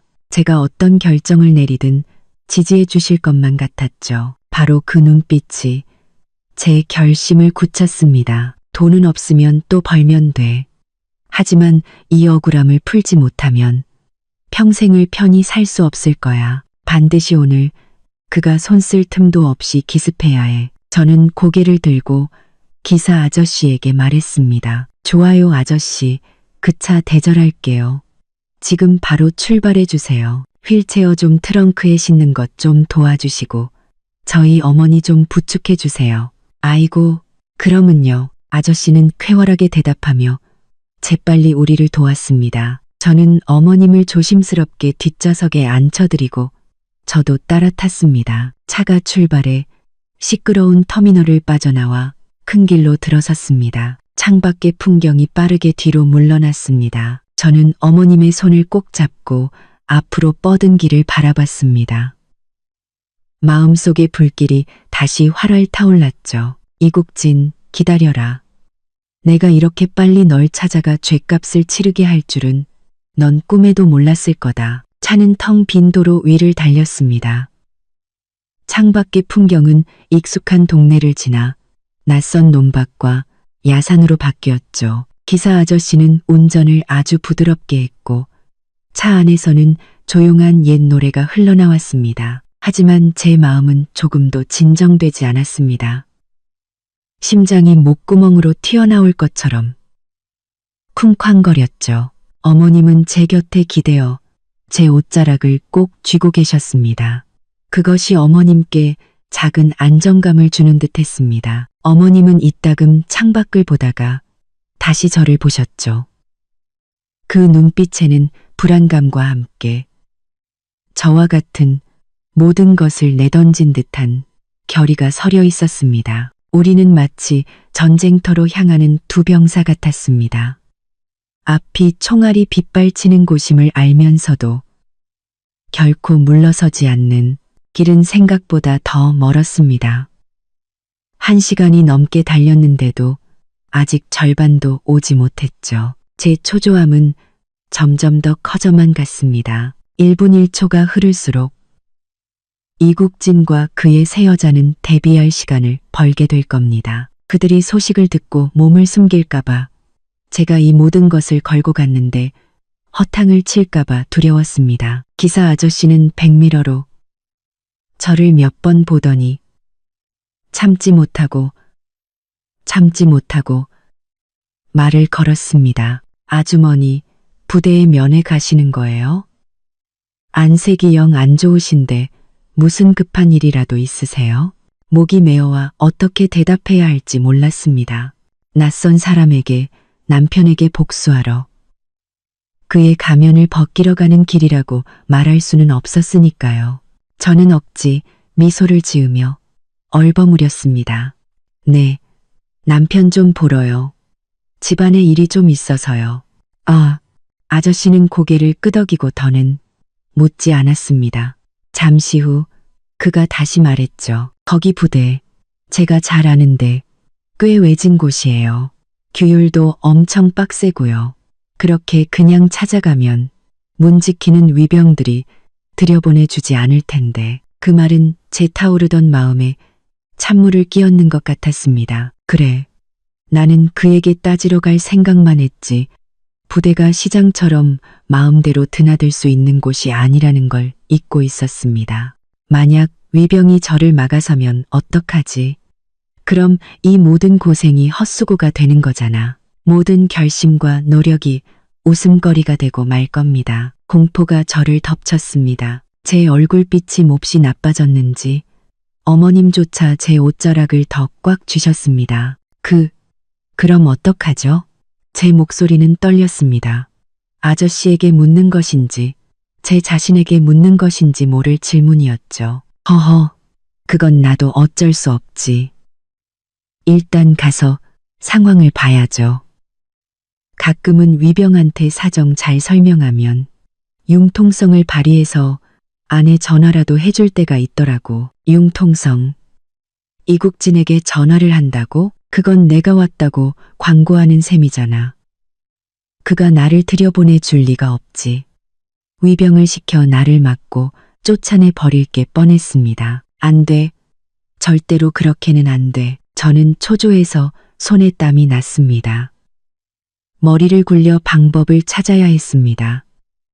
어떻게든 들어가서 그가 손쓸 틈도 없이 기습해야만 했습니다. 그 순간 번뜩이는 생각이 스쳐 지나갔습니다. 그래, 어머님, 내가 왜 어머님을 잊고 있었지? 이국진이 나를 무시할 수는 있어도 모든 사람이 보는 앞에서 하반신 마비된 친어머니를 모른 척 할 수 있을까? 부대 간부들이 그걸 용납할까? 순식간에 계획이 머릿속에 그려졌습니다. 위험하지만 어쩌면 유일한 기회였습니다. 저는 심호흡을 하며 스스로를 진정시키고 기사 아저씨에게 말했습니다. 아저씨, 알려주셔서 감사해요. 어떻게 해야 할지 알 것 같아요. 그리고 저는 고개를 숙여 어머님 귓가에 속삭였습니다. 어머님, 이따가 문 앞에서 못 들어가게 막으면요. 무서워하지 마세요. 그냥 우세요. 최대한 서럽고 크게 우시는 거예요. 아들을 보고 싶다고, 아들이 자기를 버렸다고 소리치세요. 나머지는 제가 알아서 할게요. 어머님은 제 말을 알아들으셨습니다. 눈빛에 망설임이 스쳤지만 이내 굳은 결의로 바뀌었죠. 어머님은 힘껏 눈을 한번 깜빡였습니다. 할 수 있다는 신호였죠. 이 계획 덕분에 마음이 조금은 놓였지만 긴장감은 여전했습니다. 저는 계속해서 머릿속으로 앞으로 해야 할 말과 마주할 상황을 연습했습니다. 차가 한참을 더 달려 마침내 기사 아저씨가 속도를 줄이며 말했습니다. 아주머니, 저기 앞에 보이시죠? 저기 담벼락이랑 철조망 많은 곳, 저기가 부대예요. 저는 벌떡 일어나 심장이 멎을 듯한 기분으로 창밖을 내다봤습니다. 과연 저 멀리 드넓은 공터와 함께 끝없이 이어진 철조망과 높은 담벼락이 보였습니다. 그 중앙에는 위압적인 철문이 있었고 그 옆에는 초소가, 초소 옆에는 총을 든 2명의 위병이 신상처럼 굳건히 서 있었습니다. 철문은 굳게 닫혀 있었고 옆에는 사람 하나 겨우 지나갈 작은 쪽문만 열려 있었죠. 부대 전체는 엄숙하고 침범할 수 없는 분위기를 풍겼습니다. 그 위압감에 제 용기는 순간 움츠러들 뻔했습니다. 기사 아저씨는 부대에서 조금 떨어진 길가에 차를 세우고 난처한 듯 말했습니다. 아주머니, 저는 여기까지밖에 못 가요. 외부 차량은 못 들어가거든요. 아이스유. 네, 고맙습니다, 아저씨. 저는 마른 목소리로 대답하고 차비를 건넸습니다. 아저씨는 휠체어를 내려주고 어머님을 앉혀드리는 것을 도와준 뒤 혀를 차며 말했습니다. 아무쪼록 조심하세요. 아저씨는 차를 돌려 떠나버렸고 순식간에 텅 빈 길 위에는 저와 어머님 그리고 저 멀리 차가운 위병 둘만 남았습니다.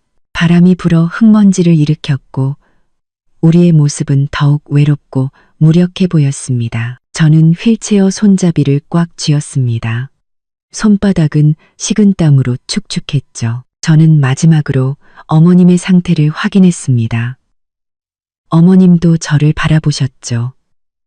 그 눈에는 두려움과 함께 격려가 담겨 있었습니다. 어머님, 저는 쉰 목소리로 말했습니다. 이제 시작이에요. 제가 말씀드린 거 잊지 마세요.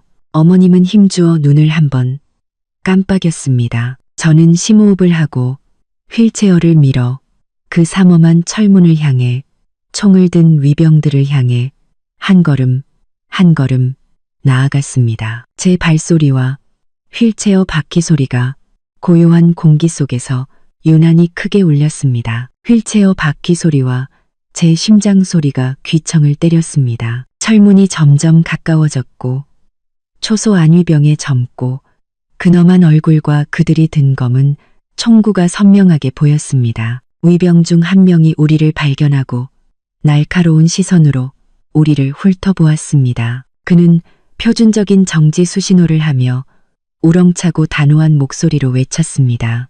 정지, 여기는 군사 통제 구역입니다. 즉시 돌아가십시오. 그의 목소리는 보이지 않는 벽처럼 우리 앞을 가로막았습니다. 저는 순간 얼어붙었고 다리가 후들거렸습니다. 손바닥에서는 식은땀이 솟구쳤죠. 임미소, 정신 차려. 여기까지 와서 물러설 수는 없어.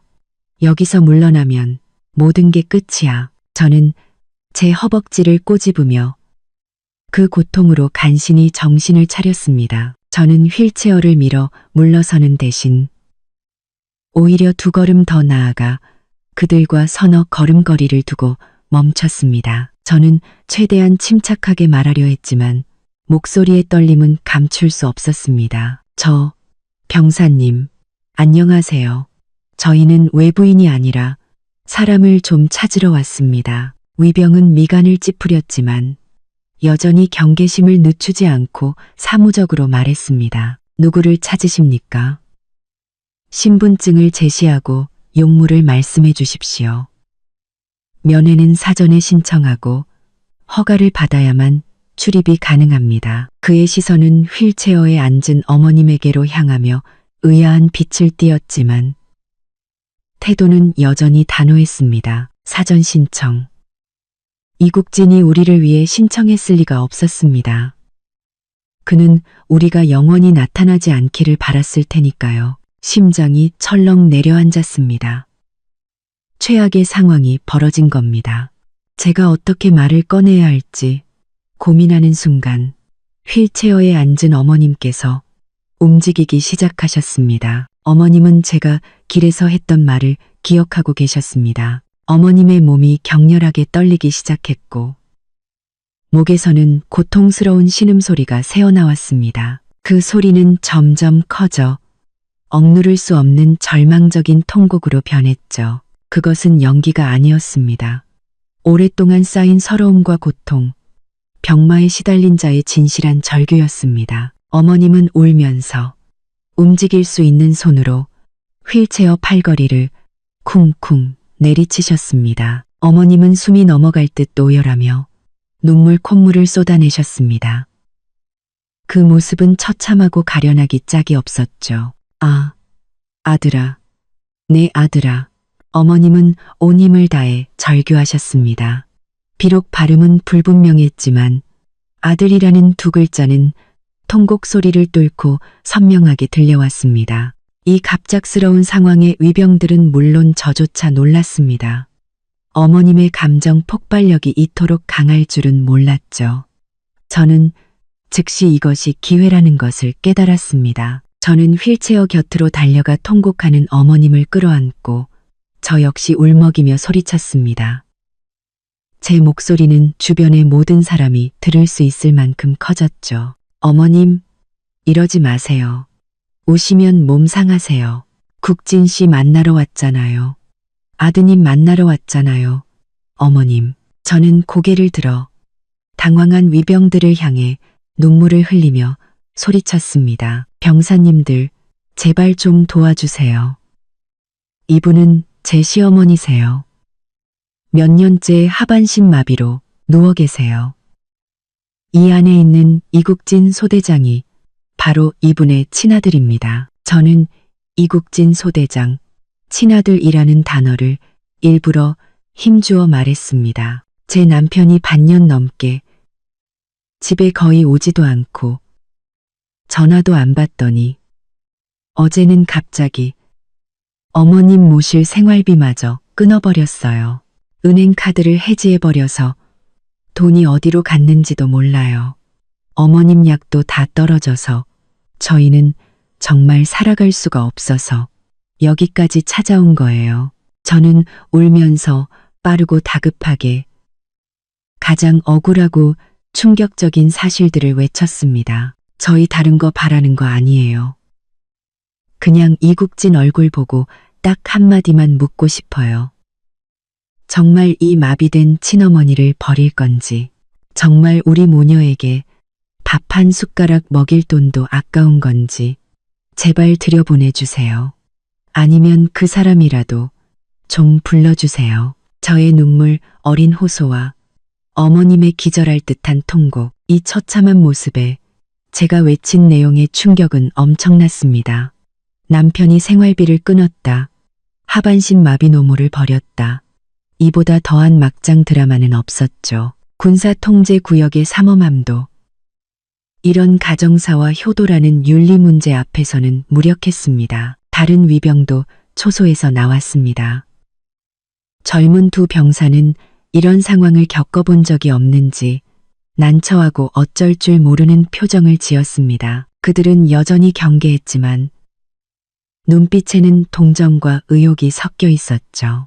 아주머니, 진정하세요. 처음 말을 걸었던 위병이 조금 누그러진 목소리로 말했지만 원칙을 고수했습니다. 사정은 알겠습니다만 규정은 규정입니다. 함부로 들여보내 드릴 수 없습니다.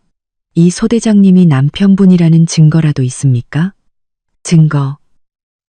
저는 이미 준비해 두었습니다. 저는 가방에서 허둥지둥 혼인관계 증명서와 제 신분증을 꺼내 건넸습니다. 여기요. 이게 증명서고 이게 제 신분증이에요. 보세요. 제 이름은 임미소. 저는 이국진의 법적인 아내가 맞고 이분은 정말 그의 친어머니세요.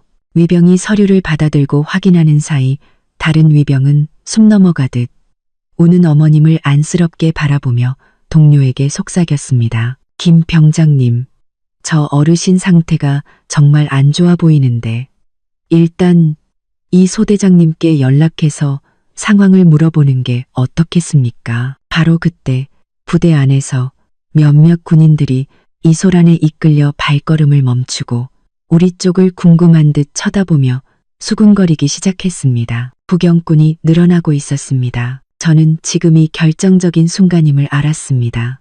소란이 커질수록 우리에게 유리했죠. 저는 마음을 굳게 먹고 절망적인 비명을 지르듯 안을 쳐다보는 사람들을 향해 외쳤습니다. 이국진, 나와, 어서 나와서. 네, 어머니 좀 봐. 어머니가 곧 돌아가시겠다고. 어떻게 이렇게 매정할 수가 있어. 이국진, 저의 울부짖음과 어머님의 통곡, 위병들의 제지 소리, 그리고 점점 늘어나는 구경꾼들의 시선이 뒤섞여 군부대 정문의 정적을 완전히 깨뜨렸습니다. 상황은 통제불능으로 치닫고 있었고 그것이야말로 제가 원하던 바였습니다. 정문 앞 소라는 걷잡을 수 없이 커졌습니다. 지나가던 장병들은 모두 발걸음을 멈추고 웅성거렸고 초소의 전화벨은 쉴 새 없이 울렸습니다. 안에서도 소란을 감지하고 상황을 묻는 것이 분명했죠. 두 위병은 더욱 초조해졌습니다. 한편으로는 구경꾼들을 해산시키고 다른 한편으로는 저와 어머님을 달래며 동시에 상부의 전화까지 받아야 했죠. 김병장이라는 위병은 전화기에 대고 연신 설명했습니다. 정문 앞에 민간인 두 분이 찾아왔습니다. 이국진 소대장 가족이라고 주장하고 있습니다. 예, 휠체어를 탄 노인분과 젊은 여성인데 감정이 매우 격앙된 상태입니다. 이 소대장을 만나게 해달라고.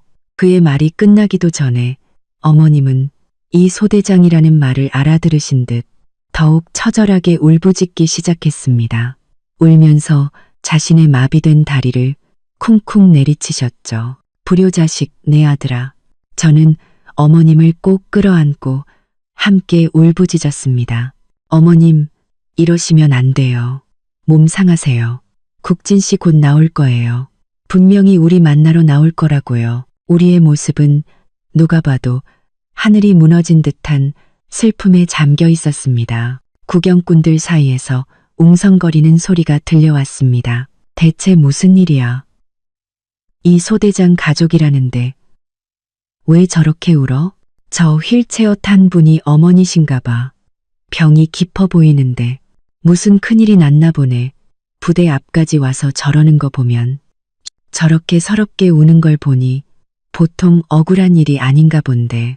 수군거리는 소리가 커질수록 위병들의 압박감도 커져만 갔습니다. 상황이 완전히 통제불능이 되려던 바로 그 순간 부대 안쪽에서 급박한 발걸음 소리가 들려왔습니다. 장교 군복의 어깨에는 소령 계급장을 단 굳은 표정의 40대 남성이 2명의 병사를 대동하고 빠른 걸음으로 다가오고 있었습니다. 그는 잔뜩 찌푸린 미간으로 혼란스러운 현장을 날카롭게 훑어보았습니다. 구경꾼들은 그를 보자마자 즉시 조용해지며 길을 터주었고 대대장님께 대하여 경례 하는 소리가 들렸습니다. 대대장.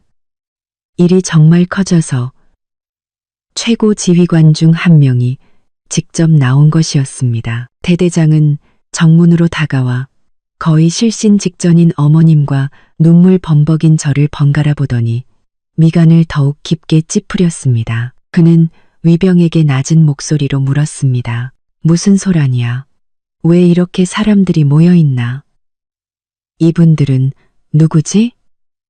위병은 즉시 차려 자세로 경례하며 긴장된 목소리로 보고했습니다. 보고드립니다. 이 두 여성분은 이국진 소대장의 가족이라고 주장하고 있습니다. 이분은 어머니, 이분은 아내라고 합니다. 이 소대장이 생활비를 끊고 노모를 방치했다며 면회를 요구하며 격렬하게 항의하고 있습니다. 보고를 들은 대대장의 표정은 더욱 굳어졌습니다. 그는 제 앞으로 다가와 엄숙하지만 최대한 억제된 목소리로 말했습니다. 아주머니, 저는 이곳 대대장입니다. 이국진의 가족이라고 하셨는데 무슨 일이든 차분히 말씀하십시오. 부대 정문에서 이렇게 소란을 피우는 것은 보기 좋지 않습니다. 우선 진정하십시오. 저는 눈물 어린 눈으로 그를 바라봤습니다. 이 사람이 책임자라는 것을 직감했죠. 소르식 눈물 어린 눈으로 그를 바라봤습니다. 털을서 저는 눈물 어린 눈으로 그를 바라봤습니다. 저는 흐느끼며 하지만 최대한 또렷하게 말했습니다. 대대장님, 제가 소란을 피우고 싶어서 이러는 게 아닙니다. 정말 방법이 없어서 그래요. 저는 휠체어에 앉은 어머님을 가리켰습니다. 이분은 제 시어머니, 이국진의 친어머니십니다. 3년째 침대에 누워 계시고 제가 계속 모셨습니다. 그런데 이국진은 반년 넘게 집에 오지도 않더니 어제는 갑자기 제약값, 반찬값 하라고 주던 생활비 카드마저 해지해버렸습니다. 저희 모녀는 당장 내일 먹을 쌀도 없습니다. 저는 말을 할수록 감정이 격해져 다시 울먹였습니다. 전화를 했더니 글쎄 돈이랑 새 카드는 여단장 사모님이라는 여자가 찾아갔다는 겁니다. 저랑 이혼하겠다는 말까지 했어요.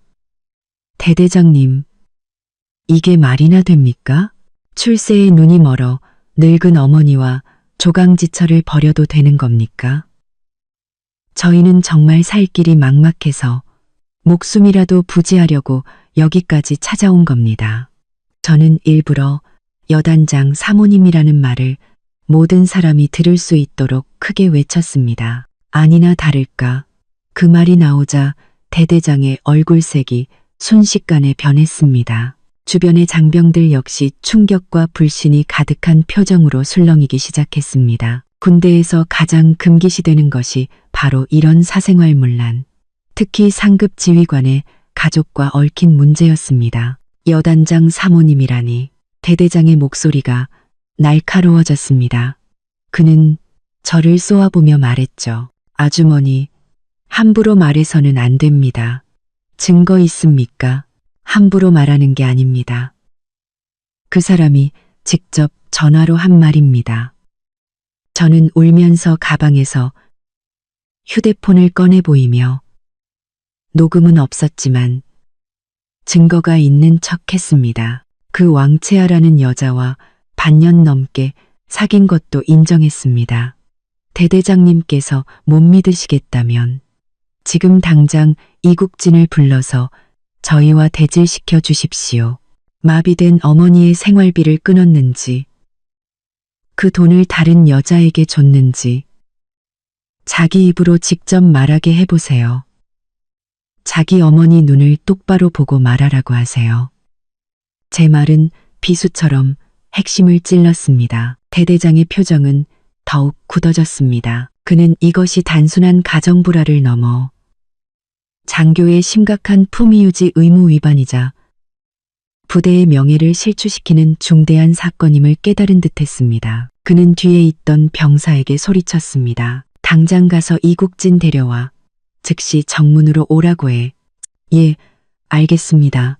병사는 우렁차게 대답하고 부대 안으로 뛰어들어갔습니다. 순간 정문 앞은 조용해졌습니다. 모두가 숨을 죽이고 부대 안쪽을 바라봤죠. 저는 제1관문을 통과했다는 것을 알았습니다. 지휘관이 나섰고 이국진은 곧 끌려 나올 것입니다. 이국진, 이제 네가 직접 우리를 마주할 차례다. 어디 한번 빠져나가 봐라. 시간이 멈춘 듯 했습니다. 정문 앞은 숨막히는 정적에 휩싸였고 모두의 시선은 부대 안쪽 길 끝에 고정되었습니다. 저는 제 심장 소리와 어머님의 간헐적인 흐느낌 소리밖에 들을 수 없었죠. 대대장은 굳은 얼굴로 뒷짐을 진 채 서 있었고 주변의 병사들은 숨소리조차 내지 못했습니다. 저는 휠체어 손잡이를 꽉 쥔 채 식은땀을 흘렸습니다. 두려움보다 터져 나올 듯한 분노와 증오가 더 컸습니다. 얼마나 지났을까? 마침내 길끝에서 두 사람의 모습이 나타났습니다. 앞장선 것은 아까 그 병사였고 뒤따라오는 사람은 빳빳한 군복을 입고 짜증과 의욕이 가득한 얼굴로 걸어오는 이국진이었습니다. 그가 왔습니다. 드디어 저는 불타는 눈으로 그를 쏘아보았습니다. 이국진은 아직 상황 파악을 못한 듯 했습니다.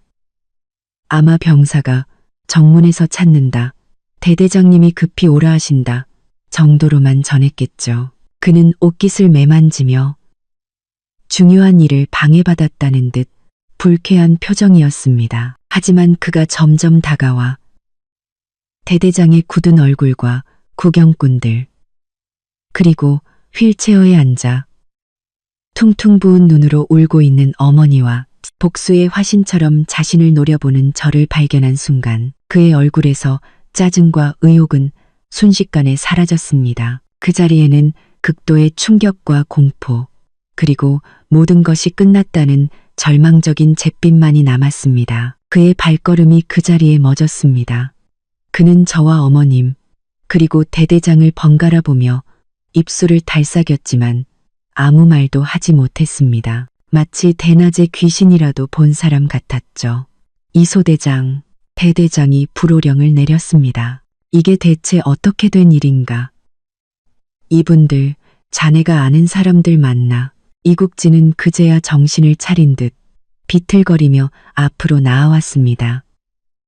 그의 얼굴은 종이장처럼 하얗게 질려 있었고 식은땀이 흘렀습니다. 그는 저와 어머님은 물론 대대장의 눈도 제대로 마주치지 못하고 더듬거렸습니다. 보고 드립니다. 대대장님, 제 가족입니다. 가족이라고 대대장의 목소리가 터져 나왔습니다. 어떤 가족이기에 부대 정문까지 찾아와서 살 수 없다고 울부짖게 만드나. 똑바로 설명해. 왜 어머니와 아내의 생활비를 끊었나? 그 돈은 어디로 갔지? 그리고 그 여단장 사모님이라는 건 또 무슨 소린가? 대대장의 질문 하나하나가 망치처럼 이국진의 가슴을 내리쳤습니다. 그는 온몸을 떨며 허둥지둥 변명하려 했습니다. 대대장님, 오해입니다. 저 여자가 돈을 함부로 써서 제가 잠시. 이국진, 저는 더 이상 참지 못하고 그의 거짓말을 끊었습니다. 내 어머니 눈을 똑바로 보고 다시 말해봐. 누가 돈을 함부로 썼는지. 저는 휠체어를 앞으로 밀어 어머님이 그의 바로 앞에 마주보도록 했습니다. 어머님은 아들을 보자 흐릿한 눈으로 그를 쏘아보셨습니다. 그 눈빛에는 끝없는 슬픔과 원망이 담겨 있었죠. 어머님은 온 힘을 다해 쉰 목소리로 말씀하셨습니다. 국지나 돈, 엄마 약 다 떨어졌는데 네가 어떻게. 어머님의 이 한마디는 제 어떤 비난보다도 강력했습니다. 이국진은 어머니의 시선과 목소리에 찔린 듯 뒷걸음질 치며 시선을 피했습니다. 그의 죄책감 어린 반응을 모든 사람이 똑똑히 보았습니다. 이국진, 대대장의 목소리는 얼음장처럼 차가워졌습니다. 자네에게 정말 실망했다. 군인이기 이전에 자식으로서, 남편으로서 자네는 인간이 덜 됐어. 하우. 주변에서도 수군거리는 소리가 터져 나왔습니다. 세상에 이 소대장이 저런 사람이었어? 어머니 우시는 것 좀 봐. 정말 너무하네. 마비된 어머니 약값까지 끊다니 저건 사람이 아니지. 모든 비난이 화살처럼 이국진에게 쏟아졌습니다. 그는 완전히 무너져 내렸죠. 바로 그때였습니다. 여기서 다들 뭐 하는 거예요? 일 안 해요? 날카롭고 불만 가득한 여자의 목소리가 들려왔습니다. 사람들이 길을 터주자 세련된 원피스에 하이힐을 신은 왕채아가 나타났습니다. 그녀는 최신형 휴대폰을 들고 짜증과 오만이 뒤섞인 표정으로 걸어 들어왔죠. 이국진은 그녀를 보자 구세주를 만난 듯한 표정을 지었지만 곧 더 큰 공포에 휩싸였습니다. 왕채아는 상황 파악을 못한 채 대대장에게 아양을 떨듯 말했습니다. 어머 대대장님, 이게 다 무슨 소란이에요? 국진 씨, 여기서 뭐해요? 이따가 우리 혼인신고한 거 축하하기로 했잖아요. 리. 그녀의 시선이 마침내 저와 어머님에게 닿았습니다. 그녀는 저를 벌레 보듯 쳐다보며 이국진에게 짜증을 냈습니다. 그녀는 저를 벌레 보듯 쳐다보며 그녀의 시선이 마침내 저와 어머님에게 닿았습니다. 국진 씨, 이게 어떻게 된 거야? 이 사람들이 여긴 어떻게 알고 찾아왔어? 빨리 처리 좀 해.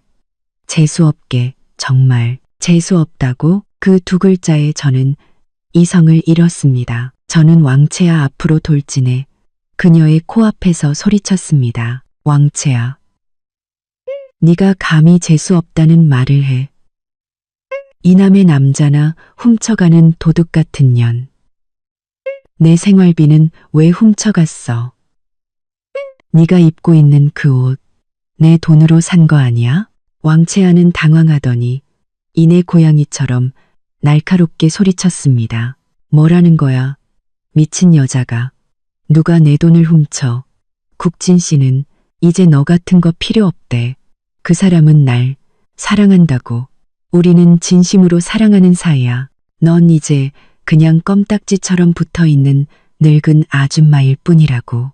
그녀는 의기양양하게 제게 배를 내밀며 말했습니다. 그리고 나 국진 씨 아이 임신했어. 내가 이 사람 미래의 아내야. 넌 아무것도 아니라고. 그 돈? 국진 씨가 나 좋아서 준 건데 네가 무슨 상관이야. 채아야, 그만해. 제발. 이국진이 그녀를 말리려 했지만 이미 늦었습니다. 주변은 충격으로 술렁였습니다. 세상에, 진짜 임신까지 했어? 자기 입으로 다 실토하네. 정말 뻔뻔하다. 대대장의 얼굴은 수처럼 검어졌습니다. 그는 이국진을 노려보며 이가 갈리는 목소리로 물었습니다. 이국진, 저 여자가 한 말 전부 사실인가? 이국진은 아무 대답도 하지 못했습니다. 왕채아는 오히려 대대장에게 대들었습니다. 대대장님은 왜 소리를 지르세요? 이건 우리 사적인 일인데 상관 마세요. 네가 뭔데? 저는 그녀의 말을 끊고 대대장과 모든 사람을 향해 외쳤습니다. 여러분, 다 들으셨죠? 저 여자가 바로 상간녀입니다. 제 생활비를 훔쳐간 여단장 사모님이에요. 저 여자 뱃속의 아이가 이국진이 가정을 배신하고 어머니 약값을 끄는 증거입니다. 저는 왕채아를 똑바로 보며 얼음처럼 차가운 목소리로 말했습니다. 왕채아, 잘 들어도 내가 이국진과 이혼하지 않는 한 내 뱃속의 아이는 사생아야. 그리고 너는 군인의 가정을 파탄낸 파렴치한 상간녀일 뿐이야. 오늘 이 일 절대로 그냥 안 넘어가. 제 마지막 말에 왕채아는 마침내 두려움을 느낀 듯 얼굴이 하얗게 질렸습니다. 이국진은 완전히 절망한 채 눈을 감았습니다. 그는 모든 것이 끝났다는 것을 직감했죠. 왕채아는 제 사생아와 상간녀라는 말에 얼굴이 새하얗게 질려 부들부들 떨었습니다. 주변 병사들의 경멸 어린 시선은 바늘처럼 그녀에게 꽂혔죠. 평소 부대 안에서 여단장 조카라는 신분을 믿고 거들먹거리던 그녀의 모습에 안 입고 온 시선을 보내던 이들이 많았기에 오늘 그녀의 추락은 그들에게 통쾌한 구경거리였습니다. 이국진은 완전히 넋이 나간 채 간신히 서 있었습니다. 그의 군인으로서의 명예와 미래는 오늘 이 자리에서 산산조각 났습니다. 그만 모두 조용히 못하나 대대장의 불호령이 천둥처럼 울려 퍼졌습니다. 그는 이국진을 증오와 실망이 뒤섞인 눈으로 쏘아본 뒤 왕채아를 향해 얼음처럼 차가운 목소리로 명령했습니다. 왕채아 씨, 여기는 군부대이지 당신이 와서 행패를 부릴 곳이 아니야. 이번 사건은 매우 심각하며 반드시 엄중히 처리할 것이니 당장 여기서 떠나시오. 추후 조사가 있을 것이오. 왕채아는 대대장의 호통에 얼굴이 시뻘개져 소리쳤습니다. 대대장님이 뭔데 저를 쫓아내세요. 저 아줌마가 먼저 저한테 욕했잖아요. 우리 삼촌한테 다 이를 거예요. 이르시오. 지금 당장. 여단장님이 오신다 해도 규율에 따라 처리할 것이오. 지금 이 꼴이 부끄럽지도 않나. 대대장의 단호한 태도에 왕채아는 기가 죽어 저와 이국진을 향해 두고 봐 라는 말을 남기고는 사람들의 비웃음 속에서 도망치듯 사라졌습니다. 대대장은 다시 이국진에게로 시선을 돌렸습니다. 이국진, 자네에게 정말 실망했다. 군인의 명예를 더럽히고 가정을 파탄내고 심지어 늙고 병든 어머니까지 버린 자네는 군인은커녕 사람으로서의 자격도 없다. 이국진은 고개를 들지 못했습니다. 대대장은 깊은 한숨을 내쉬고는 울고 있는 어머님께 다가가 조금 누그러진 목소리로 말했습니다. 어머님, 고생 많으셨습니다. 저희가 부대원을 제대로 관리하지 못해 이런 불상사가 생겼습니다. 죄송합니다. 그리고 저를 보며 말했습니다. 임미소 씨도 진정하십시오. 이 사건은 부대 차원에서 반드시 책임을 지고 어머님과 임미소 씨에게 합당한 조치를 취해드리겠습니다. 대대장은 뒤에 있던 병사들에게 명령했습니다. 당장 이국진을 연행에 감금하고 감찰과와 법무실에 연락해 조사팀을 꾸리도록 이국진의 모든 혐의를 철저히 조사해 2명의 병사가 즉시 다가와 거의 실신 직전인 이국진의 양팔을 붙잡았습니다. 그는 죽은 사람처럼 아무런 저항도 없이 부대 안쪽으로 개처럼 끌려갔습니다. 제 옆을 지나갈 때 그는 마침내 저를 보았습니다. 그 눈에는 절망과 원망, 그리고 이 모든 것을 제가 꾸몄다는 사실에 대한 불신이 담겨 있었죠. 저는 피하지 않고 그의 시선을 마주했습니다. 이국진, 이건 모두 네가 자초한 일이야. 그가 끌려가는 모습을 보니 제 마음속에 맺혔던 화가 조금은 풀리는 듯했습니다. 하지만 이걸로는 부족했습니다. 저와 어머님의 앞으로의 삶은 어떻게 합니까? 그때 조용히 계시던 어머님께서 아들이 끌려가는 방향을 향해 힘겹게 손을 뻗으며 하는 애타는 소리를 내셨습니다. 대대장은 어머님 곁에 쭈그려 앉아 위로했습니다. 어머님, 진정하십시오. 저희는 문제를 해결하고 그를 바로잡으려는 것입니다. 저 역시 마음이 아팠습니다. 아무리 못난 자식이라도 어미에게는 아픈 손가락이겠지요. 저는 어머님의 차갑고 떨리는 손을 잡고 대대장과 모든 사람에게 들으라는 듯 말했습니다. 어머님, 슬퍼하지 마세요. 그 사람은 스스로 잘못된 길을 선택한 거예요. 우리는 오늘 그를 벌주러 온 것뿐만 아니라 우리의 정당한 권리를 찾으러 온 거예요. 우리의 목숨과도 같은 돈을 되찾아야 해요. 저는 고개를 들어 대대장을 똑바로 보며 단호하게 말했습니다. 대대장님, 이국진이 어떤 처벌을 받든 그건 부대의 규율이겠지만 저와 제 시어머니는 앞으로 살아가야 합니다. 그가 끊어버린 생활비는 반드시 보상받아야 합니다. 지난 몇 년간 제가 어머님을 모신 것에 대한 대가도 치러야 합니다. 만약 이 요구가 받아들여지지 않는다면 저희 모녀는 오늘 이 자리에서 죽는 한이 있어도 떠나지 않겠습니다. 제 말에는 벼랑 끝의 선자의 절박함과 결의가 담겨 있었습니다. 대대장은 제 눈빛과 휠체어에서 눈물만 흘리고 계신 어머님을 번갈아 보더니 마침내 무겁게 고개를 끄덕였습니다. 좋습니다. 당신의 요구는 합리적입니다. 부대에서 책임지고 조정하여 반드시 만족스러운 해결책을 찾아드리겠습니다. 두 분이 길거리에 나앉는 일은 결코 없을 겁니다. 이국진은 부대 깊숙한 곳으로 끌려가 사라졌지만 그가 남긴 문제는 이제 시작이었습니다. 대대장은 병사를 시켜 우리에게 따뜻한 물을 가져다 주게 했습니다.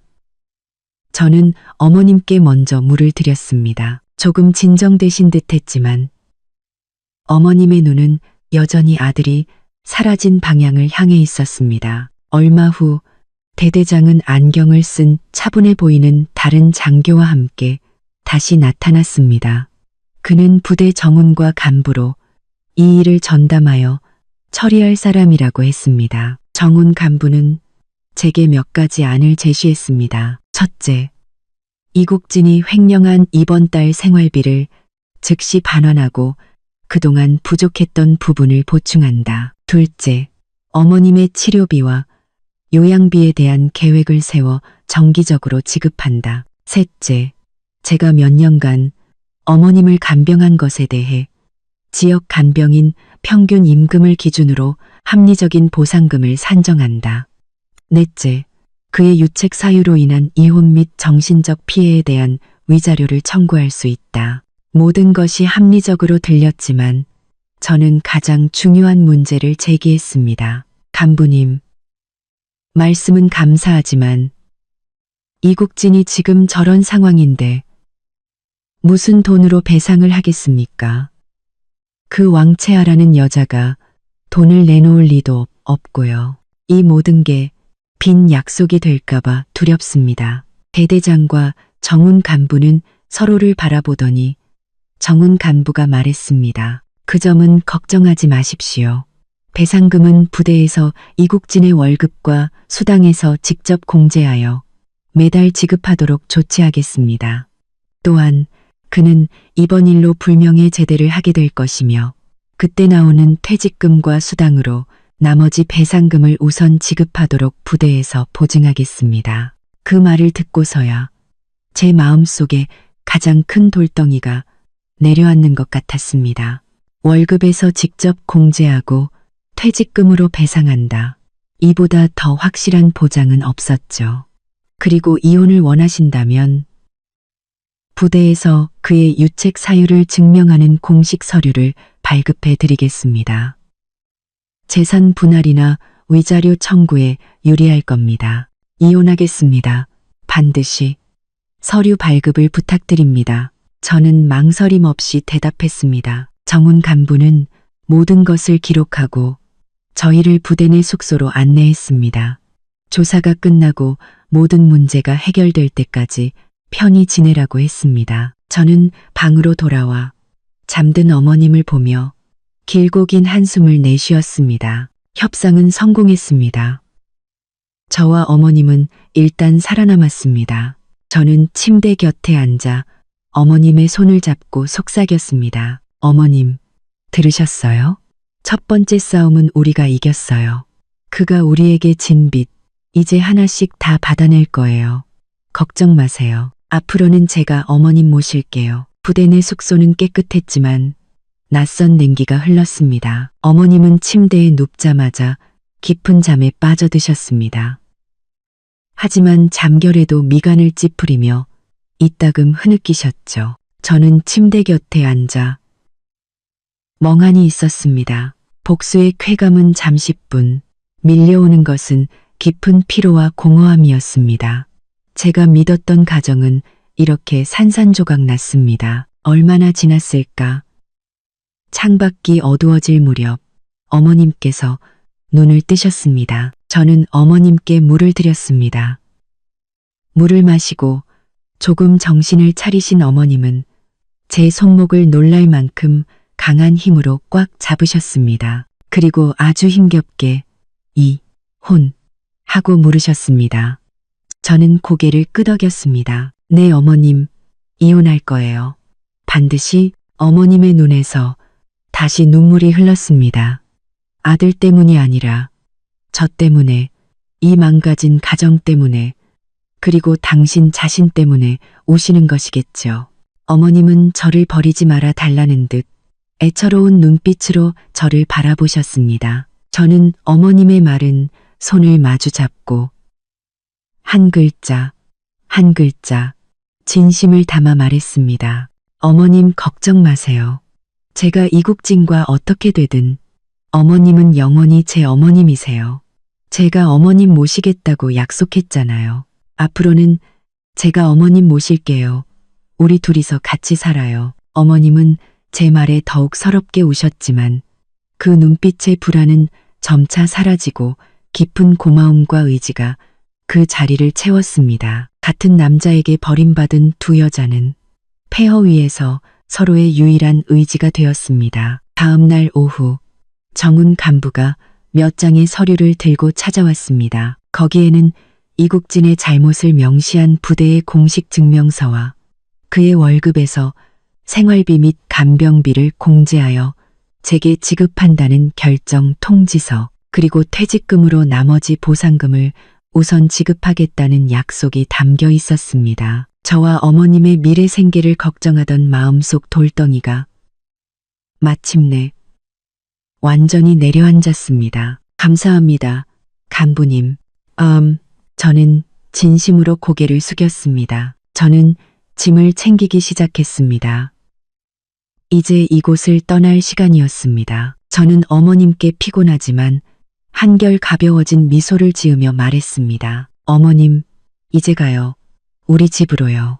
이국지는 없지만 우리가 살아갈 수 있는 우리 집으로요. 저는 어머님을 모시고 부대 정문을 나섰습니다. 올 때와는 달리 돌아가는 길의 햇살은 따스하게 느껴졌습니다. 저는 택시를 잡아 예전에 살던 집이 아닌 시내의 작은 여관으로 향했습니다. 아직 처리할 일들이 남았고 무엇보다 그 남자의 흔적이 가득한 곳으로 돌아가고 싶지 않았습니다. 차창 밖으로 스쳐 지나가는 풍경을 보며 저는 제 인생의 한 막이 완전히 끝났음을 실감했습니다. 이국진은 어떻게 될까요? 불명예 제대를 하고 그 왕채아라는 여자와 함께 살게 될까요? 가족을 그토록 냉혹하게 버린 남자가 새로운 여자에게는 과연 얼마나 잘할 수 있을까요? 이상하게도 그의 미래에 대해 더 이상 아무런 감정도 들지 않았습니다. 저는 제 옆에서 잠든 어머님을 보았습니다. 어머님의 고른 숨소리는 제게 기묘한 평온함을 주었죠. 앞으로의 삶은 분명 힘들 겁니다. 혼자서 돈을 벌고 병든 노인을 모셔야 하니까요. 하지만 그 길은 제가 스스로 선택한 거짓과 배신이 없는 정직한 길입니다. 아무리 고되어도 단단한 땅을 밟고 서 있는 기분이었습니다. 저는 휴대폰을 들어 화면에 비친 제 얼굴을 보았습니다. 울어서 퉁퉁 붓고 창백했지만 제 눈빛은 그 어느 때보다 맑고 단단했습니다. 입미소 너는 해냈어. 무너지지 않았어. 지켜야 할 것을 지켰고 얻어야 할 것을 얻었어. 작은 여관방, 창문을 열자 저녁바람과 함께 시끄러운 거리에 소음이 밀려 들어왔습니다. 상인들의 외침, 오토바이 소리, 아이들의 웃음소리, 이것이 진짜 삶이었습니다. 저는 화려했지만 썩어 문드러졌던 세상에서 벗어나 마침내 진짜 세상 속으로 다시 걸어 들어온 것입니다. 저는 눈을 뜬 어머님을 향해 진심에서 우러나온 피곤하지만 희망에 찬 미소를 지으며 말했습니다. 그것은 어머님께 드리는 말씀이자 제 자신을 향한 선언이었습니다. 어머님, 오늘부터 우리 둘이 행복하게 잘 살아요. 우리의 새로운 인생은 이제부터 시작이에요. 사랑하는 시청자 여러분, 오늘 이야기는 여기까지입니다. 여러분은 주인공 미소 씨의 선택에 대해 어떻게 생각하시나요? 만약 여러분이 그녀였다면 같은 선택을 하셨을까요? 여러분의 생각과 이야기를 댓글로 남겨주세요. 구독과 좋아요 잊지 마시고요. 마음을 울리는 이야기, 공감가족은 다음 시간에 다시 찾아뵙겠습니다. 감사합니다.